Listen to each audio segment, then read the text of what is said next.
Alrighty, hello, hello. This is Alora from Firebird Summit. Welcome to this week's episode of Grow or Die. Hello, my friend. Hey, it's great to be with you, Alora. Hello, friends. This is Lawrence from Boss. We are deep into weird unraveling in Corona and economic territory here. It's early May now for those who don't listen to it in real time, and we're facing all kinds of things. Big chunks of the country are starting to attempt to reopen. There's conflicting scientific advice about how advisable a rapid opening up is. Yeah. We have Great Depression levels of unemployment registered. More than 36 million people, as of last week's count, have filed for unemployment, which represents about 15% of the population, which is more than we have ever seen since the 1930s, which is epic. There was news today that the European economy is starting to hit similar skids, even though there has been a lot of effort by the governments, particularly in Western Europe, to prop things up. And we're seeing that some of the spots in Asia where they have started to open up are seeing resurgences of the virus. So we are seeing all kinds of crazy stuff everywhere. Yeah. Wow. And it makes you wonder what the future holds, right? And I think more than ever, coaches, leadership trainers, leaders in organizations, there's an opportunity, right, for us to be the voices, not of reason, but the voices of stability and rallying cries and rallying points. And that I believe there's no place now for pointing fingers around what do we do, but it's okay, we're going to move forward. What does it look like for us? Right. And I think the identity freedom in that is amazing. And I'll, speak for me when you get to thinking about things that motivate you and why they motivate you, it gets real clear and real green. And like, once you it's the small stuff that's huge for me now. And as a business owner, right, brand new this year, 2020, kicked it off, and this happens, right? And welcome to the party, pal. exactly, right. You went through your stuff, but it's now it's like, okay, but we still have to move forward. And I think the best part about it is the creation of community and what that looks like for us. And I love the curveballs of relationships, that those who you thought were going to be the ones that reached out, they did to an extent, but the new characters and the new players in your next normal have shown themselves to be powerful and strong. And I would say just quick appreciation for you and just what you've meant to me in this season, and just your ability to use this platform.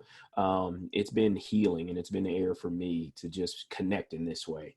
Well, thank you, pal. I appreciate it. This is totally one of the main reliable highlights of any given week that I'm having in the past couple months. I look forward to this all week just because it's exactly that. First of all, it's a stabilizing in a lot of destabilizing circumstances. But no, I mean, it's, I think we keep coming back to a lot of, meaningful topics For sure. that are front of mind, but in a world where we're kind of all stuck at home for the most part, it's sometimes really hard to hash through that. And to some extent, since we're both extroverts, I think it's probably a common challenge we have, is a lot of times we work through what we're thinking by talking it out and by hearing what other people have to say and processing that, right? I mean, one of the normal kind of standard differences between introverts and extroverts is that extroverts do tend to think out loud more, right? We do tend to look for the words and go back and forth a little bit more. Introverts tend to like to kind of go off, process what they think, and then come back and talk. And sometimes it's an awkward, working compatibility challenge when you've got two people who take this differently. But part of what I enjoy about, these conversations with you is that both of us can, there are so many times when after we're done, 2 days later, I think, penny just dropped. I didn't think about that, and so, but again, it's having somebody to kind of work through some of these conversations with. Otherwise, it's just me talking to my four walls and, a puppy who just wants to chew on my shoes.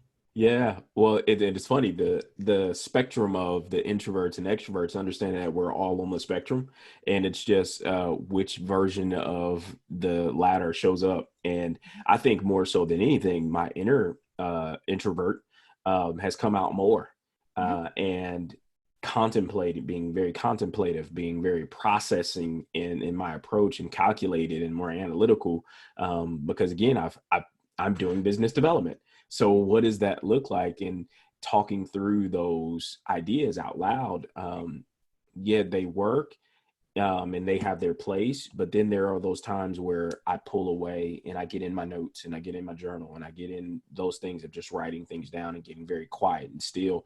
And I love the conversation around personality styles, because as organizations now, you need to make sure that you're having intentional recruiting and hiring efforts, and then having intentional onboarding practices to make sure that the way that someone took the test is really what you hired and brought onto the team. Because oftentimes, me and you, we know how to take assessments.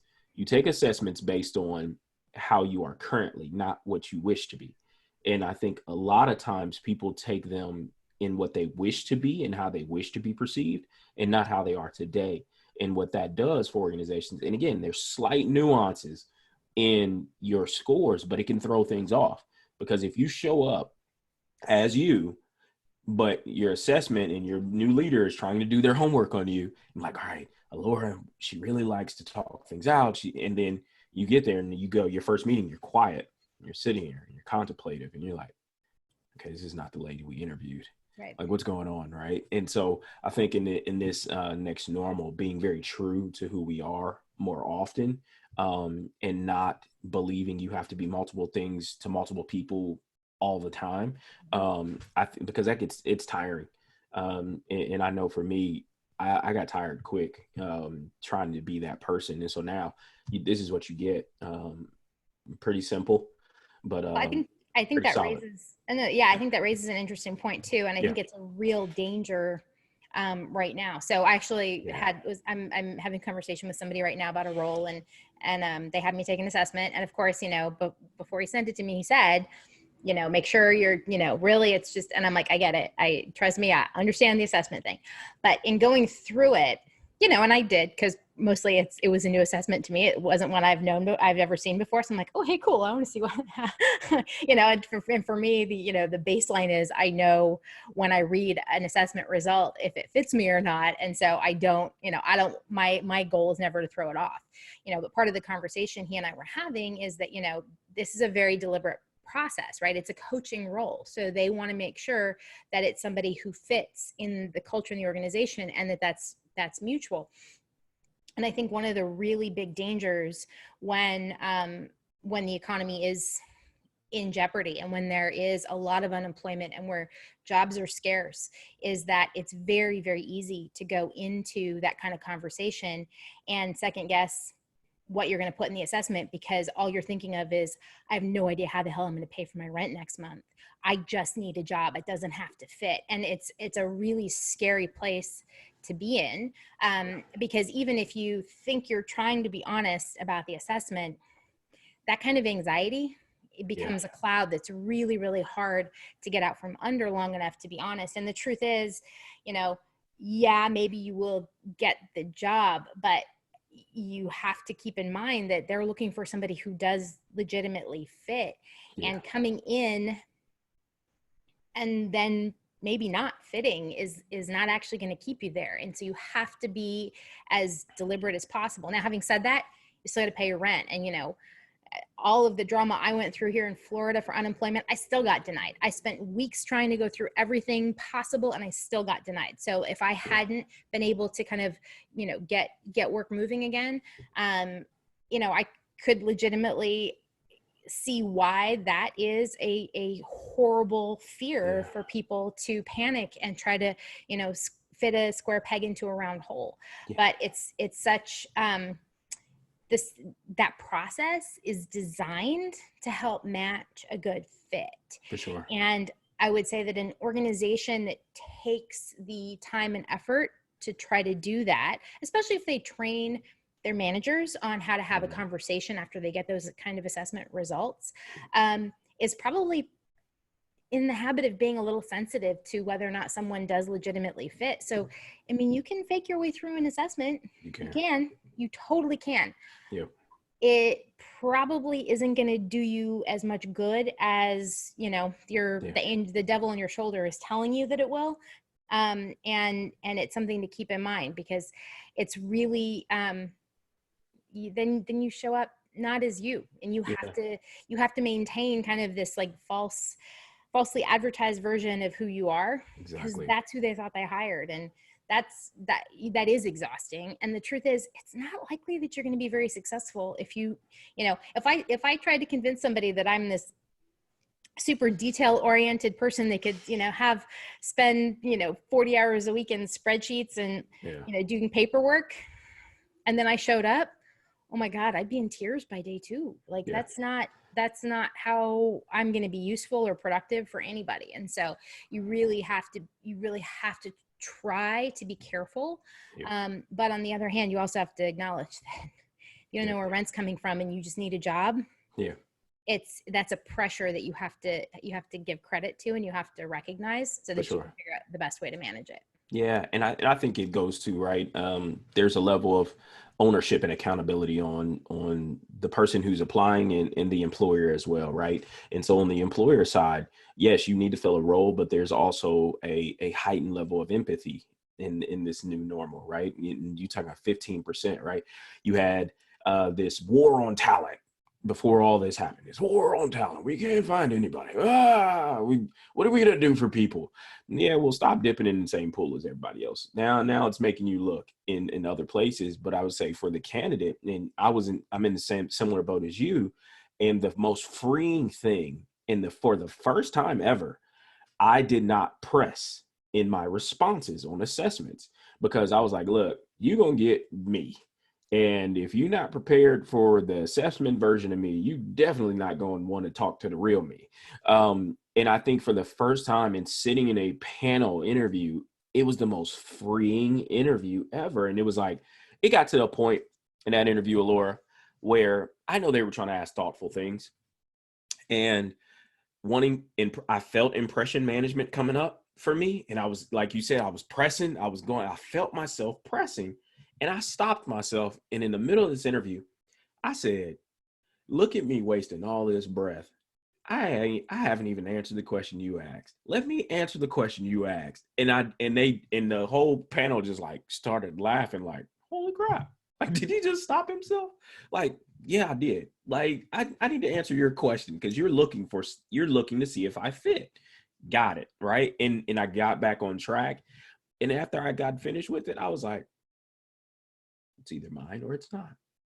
And I was totally okay. And again, when people press and there's that need, right? It is Maslow's hierarchy of need. I need to pay bills. I need to eat. I need to keep a roof over my head. I need to keep the car running. I got to take care of the kids. Whatever that list is that you need things to fall in place for you, it can become daunting, and you could press. And what I would say for people is, that's where now more than ever, looking at, what does it look like to have multiple streams of income, right? You have a job, but now are you ramping up on, you like knitting from time to time? Well, have you tried selling any of that stuff on eBay or Amazon, right?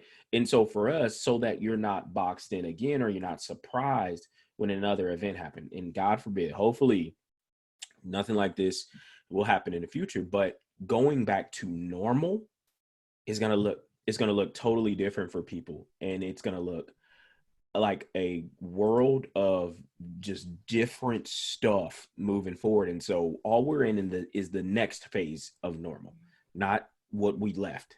That's gone, that's past, and you need to catch up if you try to stay back there. So the multiple streams of income thing is actually a topic I've been working on with people a lot lately. And it's really interesting because it's something, you see a lot of that as normal in immigrant communities. African-American communities see a lot of it too. Where you don't see it? Upper middle class white community. Yep. There is a privilege that comes with having, a single job and not having to diversify, or not feeling the need to diversify. Yeah. But I think when you see communities that have not had as much advantage, or who have had to get scrappy and creative because they don't have the education or the language, or any number of other things that make that, oh great, very nice, attractive, comfortable job available and accessible, they've had to get creative, right? I love the movie My Big Fat Greek Wedding, but one of the reasons I love it is because, as a first generation American, that whole multiple family businesses and family being shuttled around, and kids and grandkids all go work in different, like that is so like the normal experience in so many immigrant families that I know, including mine, that it's not something that I see so much in a lot of more like established, middle class families, where, somebody goes, my godfather's a great example. He was a structural engineer. That's how he spent his entire career. Great career. His wife, my godmother, was a physical therapist. She did her thing for, her, and like they had single kinds of focuses for that entire duration of their career. Now they're retired and everything's, it's this very sort of picturesque middle class, view of things. And I think there's a lot of sentiment that that's the way, or there's this sort of buy-in that that's how it should be, or that that's the American dream that we're all striving for. But I think there are so many places where that doesn't actually exist. And to some extent, I think that's a really important lesson that a lot of us need to really examine is, what, that multiple streams of income actually is probably a really important thing to consider more roundly right now. For sure.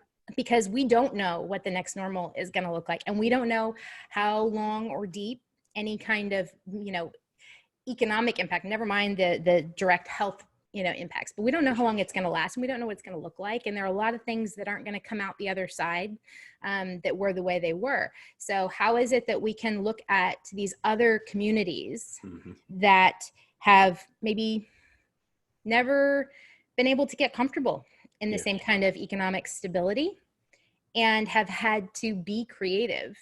And some of it, we see a lot of it in the gig economy, but the gig economy is just one facet of that. It's not the whole picture, right? And so I think that to me has been a really important conversation, because I see so many people who have, a couple of longtime colleagues who've been unemployed for a while. They had been unemployed for quite a while before all this happened. And now, of course, they're really in a horrible panic, and a couple of them have been very, desperate and clinging to the idea that they are going to get the type of job they used to have, and that it is going to pay what they have historically made, and that it is going to not require that they report to somebody who's 20 years younger than them and way less experienced than them. And there's a lot of things that they're holding on to, and I listen to them sometimes and think, I hope for your sake you've got another plan, because that's a lot of eggs in a basket that I'm not sure is going to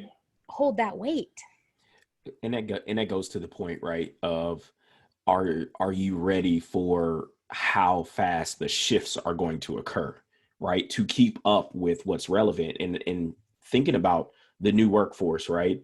I have a young mentee / coaching client that she's at the top of Gen Z.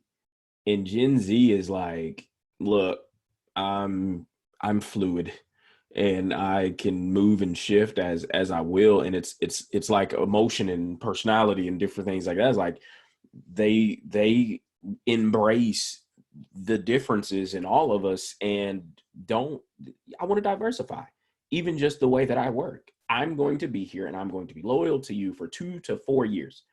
All right, I'm going to get experience, and then guess what? I'm going to see what else is out there and start shopping myself. Not saying anything's wrong with your organization, but that's just what I'm going to do.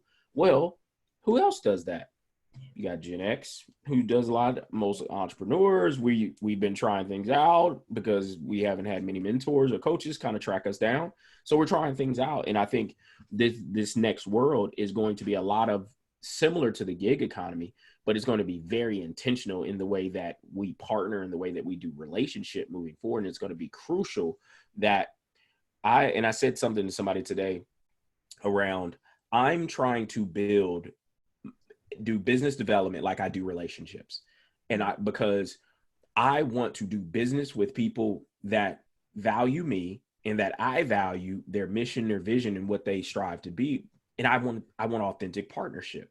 And I want you to know, guess what? The reason why I'm gonna go so hard for you is because I care. I care about you. That's a value for me. Respect, integrity, service, and seeing excellence in everybody. And I believe everybody has the potential to be all the things that they desire to be. Let me partner with you, right? And I don't think that's a bad business model.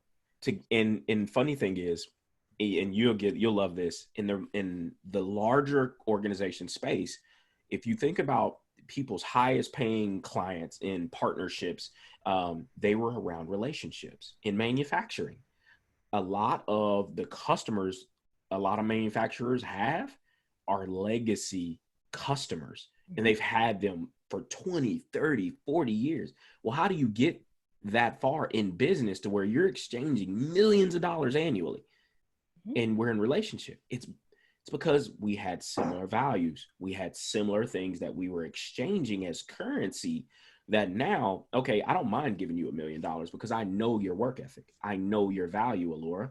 So I don't mind continuing to work with you. Right. Well, so it's funny because that, I think, is one of those things that if that would be a silver lining to me about some of what we're living through now. One of the clients that I work with, I've worked with him off and on for 15 years. And one of the challenges that we ran into last year was that I was not in New York City as much as, the team at his current company wanted me to be able to be there, because they were very butts in seats kind of face-to-face office environment. And I was at the time living in Mexico and Colombia. So it was a very, I wasn't there all the time. I go to New York frequently, but not during that time. And so, when all of this hit and they shut down, and he had to call me and say, hey, we're going to come to a halt because I don't even know what the hell, next week is going to bring. And then, slowly they started opening up again. And he called me back and he said, okay, let's get back to work. There's some stuff we need to do. What was really interesting, because now the fact that he's known me for 15 years, that he's brought me in, 4 different companies, however many times I've worked with him now. And the fact that he knows I know how to work remotely is suddenly actually enormously advantageous. It was always valuable to him, but now he can go and take that to everybody else and say, look, I know I can just give this to her and she'll take care of it and it'll be done. And I don't have to babysit her. It doesn't matter that she's not in New York. It doesn't matter that, all of us are now working remotely. I have a whole team full of people here who are just learning how to work remotely. She's been working remotely for 12 years. Let me just hand stuff to her and let her go do it. And so it's interesting to me that, that has now suddenly become a really humongous asset that wasn't in the past. And the truth is, I've said it before, I don't like working from home, but at the moment I do have to admit, I'm grateful that, circumstances have forced me to learn how to do it. Because if I was trying to kind of deal with the anxiety of everything else going on right now, at the same time, I was trying to figure out just daily tactical logistics of effectively working from home every day, I'd probably be drunk right now, because that would suck to try to take on both. I'm so grateful that it's okay. I know that I don't like it. I know that it's not my first choice, but I've learned how to do it, right? It's like, it's like expense reports or time cards or any other kind of necessary evil that you would rather not do, but you've had to learn to do it. And then when push comes to shove, it's like, wow, all right. Okay, I don't love changing my own tires, but if I really, really have to, I can.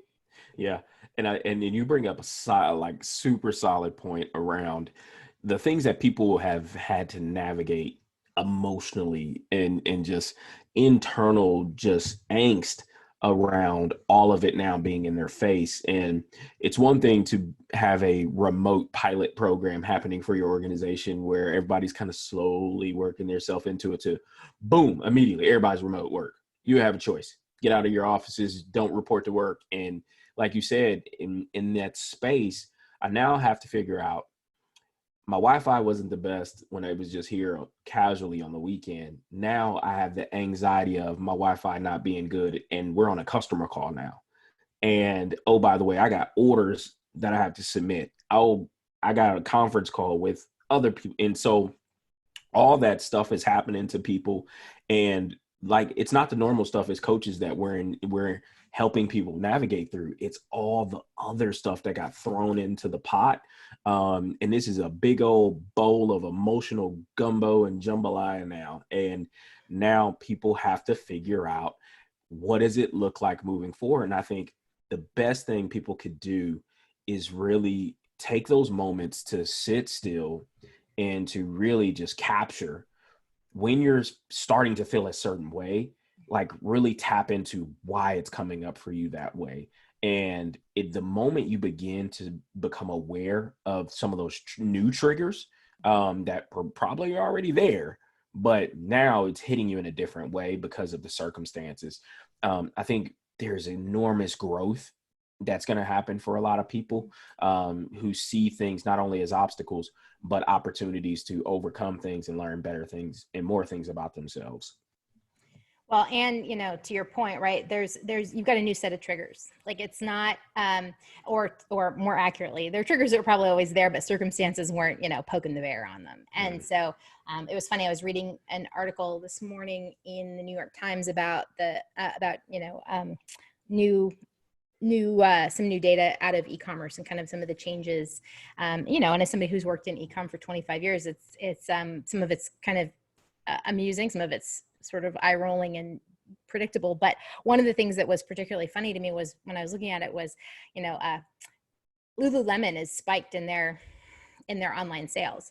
It leads to kind of this sort of hilarious, predictable narrative about people just, living in sweats and yoga pants. And to me, that's one of those perfect examples of the sign of new people working from home. Because one of the biggest lessons, and again, I've worked from home and run teams from home for 12 years, is that you got to get up and get dressed every single day. Because if you only wear sweats and yoga pants, guess what? You're not going to fit into anything you own in a couple of weeks, because all of this stuff it's too close, it's too confining. And for so many of us, we don't necessarily always think that food's a trigger, but guess what? When you're trapped at home and you're feeling stressed, sometimes, that fridge is too close. And so next thing you know, you're wearing yoga pants all the time. First time you have to go put on a pair of jeans to go somewhere, you're like, oh shit, didn't see that coming. Damn. So you ain't have to put me out there like that. So I wanted to get dressed for that panel interview, and I put the suit on. The jacket was fine, but the pants. So glad I didn't have to stand up. Yep. And I was only putting the pants on for I was thinking about me in interviews. Like, go ahead and what's your whole suit look like? Like, I'm that guy, like on the other end. Like, I want to see his whole suit. But no, I was like, please don't ask me to stand up. I was like, these bad boys did, but no. So, I think that's probably a good place for us to kind of wind it down. Right. I think you have to be generous with yourself. You do. Because this is so unprecedented for so many people. And there are so many different ways in which it's difficult for different people, and how we deal with it changes. I would say, as someone who's been doing it for a long time, it is totally normal for anybody when they first start working from home. It's like the freshman 10. Like, it's like putting on weight when you move into a dorm, right? It's like all of a sudden this is just a major change to your lifestyle. And it's really, I've almost never met anybody who didn't. The trick is, how do you bounce back and kind of balance it out? So that's just one example of 100. So awesome. Anyway, so that's kind of, I guess, today's topic on what's coming next and how this looks, and we'll keep at it. So I appreciate you.